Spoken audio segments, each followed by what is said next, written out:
455 Para falar com franqueza, parece-me que os tempos passados não exageraram, que o espírito não se livrou de seu demonismo e que os homens, devido ao desenvolvimento técnico-científico, ficaram entregues ao perigo crescente da possessão.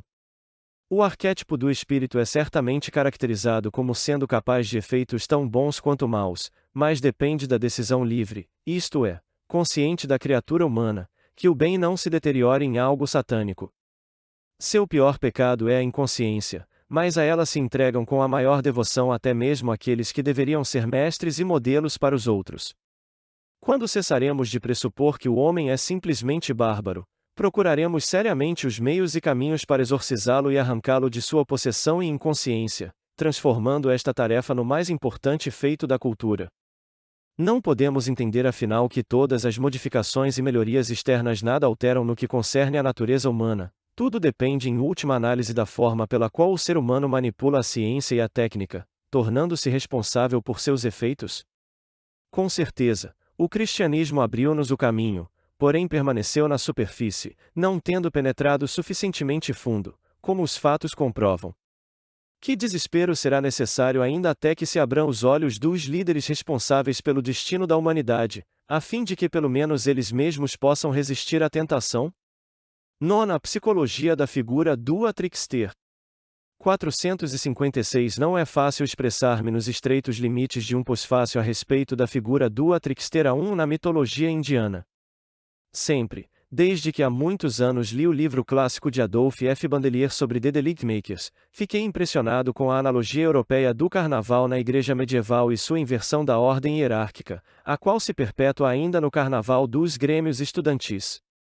Algo desta qualidade paradoxal existe também na designação do diabo como Simia Dei, macaco de Deus, e em sua caracterização folclórica em geral como diabo alogrado a Iabobo, e uma estranha combinação de motivos atricterianos atípicos, encontra-se na figura alquímica de Mercúrio, por exemplo, sua tendência às travessuras astutas, em parte divertidas, em parte malignas, veneno, sua mutabilidade, sua dupla natureza animal-divina, sua vulnerabilidade a todo tipo de tortura e, leste batinote, liste, sua proximidade da figura de um salvador.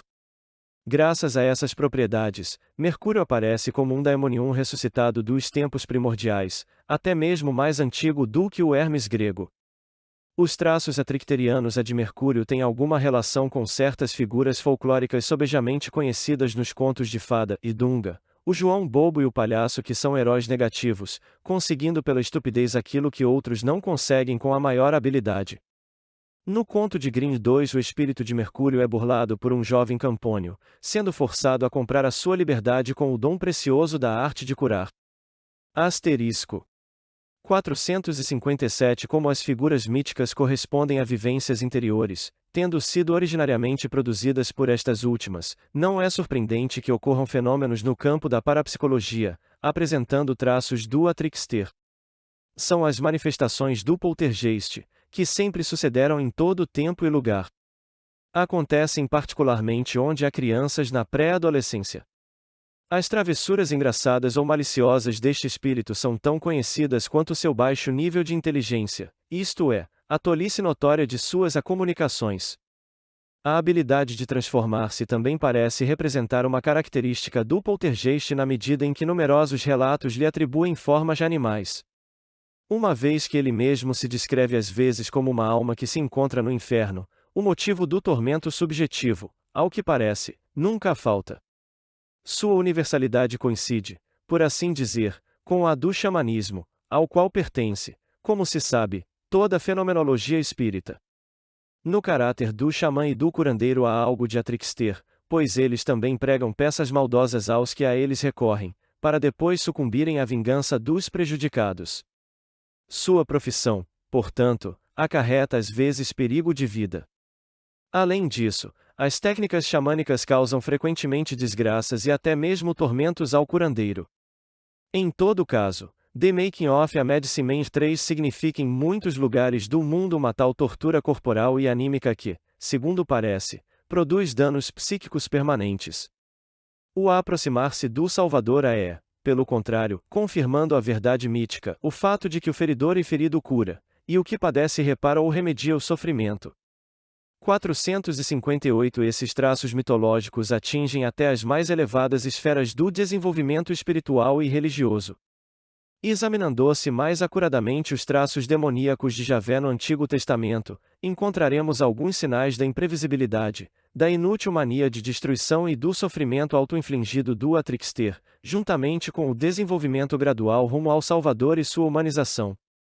É esta inversão do sem-sentido para o pleno sentido que mostra a relação compensatória do Atrixter para com o assanto, a qual no início da Idade Média já levava estranhos costumes eclesiásticos, baseados na memória da Saturnalia da Antiguidade.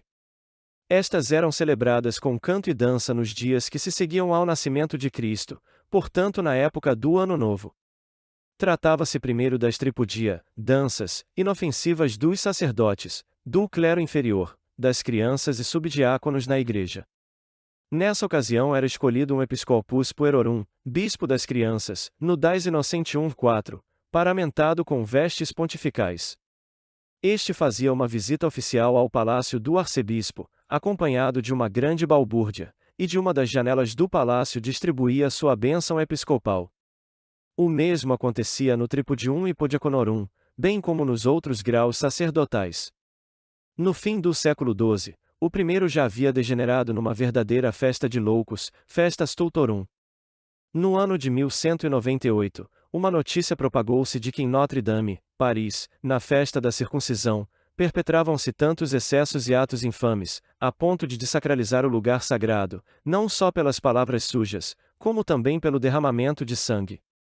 O Papa Inocêncio III manifestou-se, mais inutilmente, contra as brincadeiras escarnecedoras da sua loucura, a dos clérigos, e contra o desabafo desavergonhado do seu espetáculo. 300 anos mais tarde, 12 de março de 1444, uma carta da Faculdade Teológica de Paris, endereçada a todos os bispos franceses, clama contra essa festa, em que os próprios sacerdotes e clérigos escolhiam um arcebispo, ou bispo, ou papa, designando-o como Papa dos Loucos, Fatuorum Papam, etc. no meio da missa. Pessoas fantasiadas com máscaras grotescas ou de mulher, de leões ou de atores apresentavam suas danças, cantavam no coro canções indecentes, comiam comidas gordurosas num canto do altar, ao lado do celebrante da missa, jogavam ebenda, seu jogo de dados, incensavam com fumaça fedorenta, queimando o couro dos sapatos velhos e corriam e saltitavam por toda a igreja, etc. 5. 459 Não espanta que este verdadeiro sábado das bruxas fosse extremamente popular, razão pela qual exigia um esforço enorme no sentido de libertar a igreja aos poucos dessa herança antiga. 6. 460 Até os sacerdotes, ao que parece, se agarravam em certos lugares a libertas decembrica, como era chamada a liberdade dos loucos, embora, ou porque, nessa ocasião o estado de consciência anterior, ou seja, a selvageria, a euforia e a irresponsabilidade pagã e bárbara podia afinal extravasar-se. 7. No início do século XVI essas cerimônias, que mostram o espírito do Atrixter ainda em sua forma originária, parecem extintas. Pelo menos, várias decisões conciliares, de 1581 a 1585, apenas proíbem a festum puerorum e a eleição de um episcopus puerorum. 461 Finalmente, neste contexto, devemos mencionar também a Fetum Asinorum, que era celebrada principalmente na França. Embora essa festa fosse considerada uma celebração inofensiva em memória da fuga para o Egito, ela era celebrada de um modo algo curioso, que podia ser motivo de equívocos. Em Belvais, a procissão do burro entrou diretamente na igreja 8.